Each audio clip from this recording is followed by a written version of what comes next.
Welcome to Fun Facts Daily, your source for just the good stuff.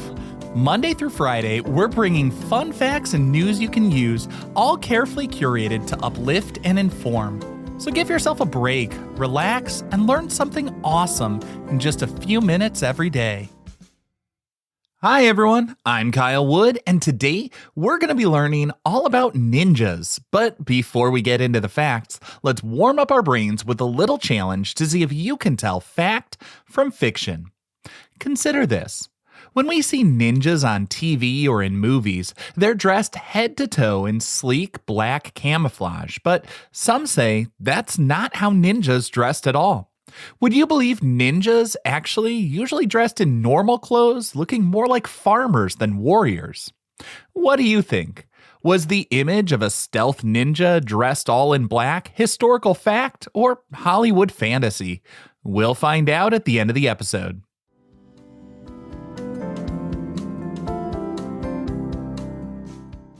Now for your word of the day. Our word for today is shinobi. That's Shinobi. Shinobi is the original Japanese term for what we now call a ninja. The word shinobi dates back to at least the 8th century in Japan, long before the peak of ninja activity during the 15th century. Originally, the root verb shinobu meant to hide or to live in seclusion. Over time, military strategists applied this concept to specialized scouts who gathered intelligence behind enemy lines. The more familiar term ninja actually uses the exact same kanji characters, but uses the Chinese-style pronunciation, and that became popular globally during the 20th century.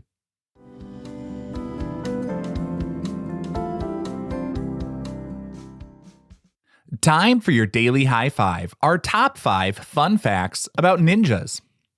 Number 1. Ninjas were primarily intelligence gatherers and spies rather than frontline combat warriors.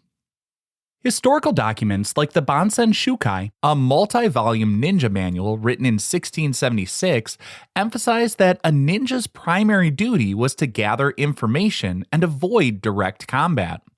These operatives specialized in espionage, map-making, and infiltration to help military commanders plan battlefield strategies. Engaging in an open sword fight usually meant a ninja had failed their primary mission of remaining undetected. They focused heavily on psychological warfare, spreading rumors, and subverting enemy alliances from within. To achieve their goals, ninjas spent years mastering the art of disguise and social engineering. They frequently traveled to different communities where they would listen to gossip, measure fortifications, and count enemy supply wagons. The intelligence they gathered would then help their employers to win battles with minimal physical conflict. Number 2. The famous throwing stars were primarily a tool of distraction rather than a lethal weapon. Popular media often depict ninjas eliminating targets from a distance using metal throwing stars known as shuriken. In reality, these small pieces of sharpened metal were rarely lethal on their own and served as tactical tools to facilitate an escape. A ninja would throw a shuriken to injure the attacker's face, hands, or feet, causing temporary distraction that allowed the ninja to vanish into the shadows. The sharp edges were also used for cutting ropes, scraping mortar from walls, or carving hidden messages. They would also throw the shuriken against stone walls or wooden gates to create sudden noises in the darkness. This misdirection drew the attention of guards away from the ninja's actual location, allowing them to slip past security checkpoints undetected. Sometimes the ninjas even buried the metal stars in the ground, acting as a sort of trap, puncturing the footwear of pursuing guards. Number 3. Ninjas actually used incense to track time. Before the invention of mechanical watches, ninjas needed a way to precisely track the time during night missions and changing guard shifts. They developed a portable timekeeping device utilizing incense sticks made from powdered bark and resins. The uniform burning rate of those sticks allowed a ninja to accurately estimate elapsed time down to the minute. And this allowed them to coordinate teams to launch simultaneous attacks from different sides of a castle at the exact same moment. To convert it into an audible alarm clock, ninjas embedded small metal weights into the incense stick at specific intervals. They would place the burning stick inside a resonant bronze or iron container. When the fire burned down to a designated mark, the metallic weight was released, causing it to drop onto the bottom of the container. The resulting sharp clang provided a quiet, localized alarm that would hopefully wake the sleeping ninja without alerting nearby enemy patrols. Number 4. Ninja clans really did build headquarters with complex architectural traps. In many regions, ninja families lived in houses that looked completely ordinary from the outside to avoid government suspicion, but the interiors of those homes were heavily modified with defensive architecture designed to confuse and capture intruders. They constructed revolving wall panels known as dondengaishi, which allowed a person to push a specific wooden plank and instantly disappear into a hidden hallway. The ceilings frequently contained concealed drop-down ladders leading to attic lookouts and sniper positions.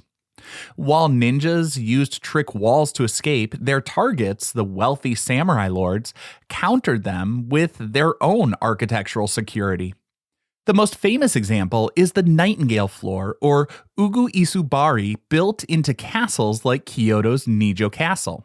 These floors had specialized metal brackets under the planks.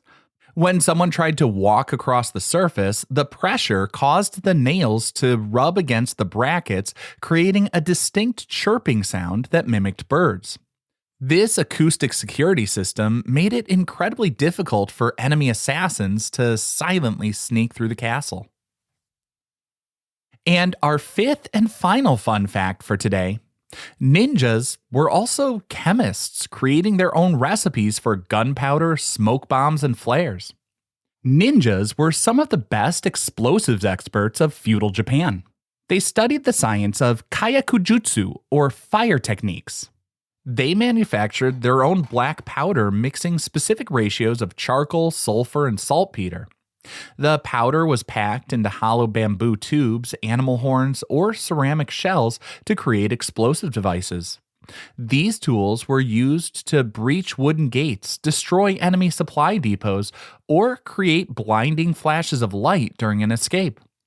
Beyond simple explosives, ninjas engineered specialized chemical mixtures to produce colored smoke signals for long-distance battlefield communication.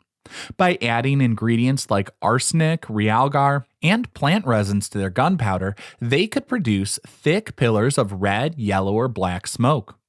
Each color corresponded to a specific prearranged command, allowing hidden scouts to signal troop movements from distant mountaintops. They also crafted waterproof fuses out of hemp fibers soaked in chemicals, ensuring their explosives would function reliably even in heavy rain.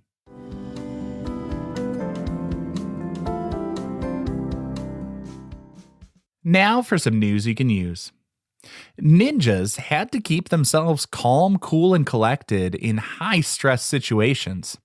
Hopefully you're not facing anything like that, but you can still quickly lower your stress levels no matter what you're dealing with, and calm your nervous system using a historical ninja breathing pattern. When you feel anxious or overwhelmed, inhale deeply through your nose for a count of 4 seconds. Hold that breath in your lungs for 4 seconds, and then exhale slowly through your mouth for 8 seconds. Repeat this cycle 3 times. This specific breathing cadence triggers your parasympathetic nervous system, which acts as your body's natural brake pedal for stress. Prolonging the exhalation to twice the length of the inhalation signals to your brain that you're safe, which instantly slows down a racing heartbeat. This physiological shift decreases the production of cortisol and adrenaline, restoring logical thinking and calm focus even in high-pressure situations.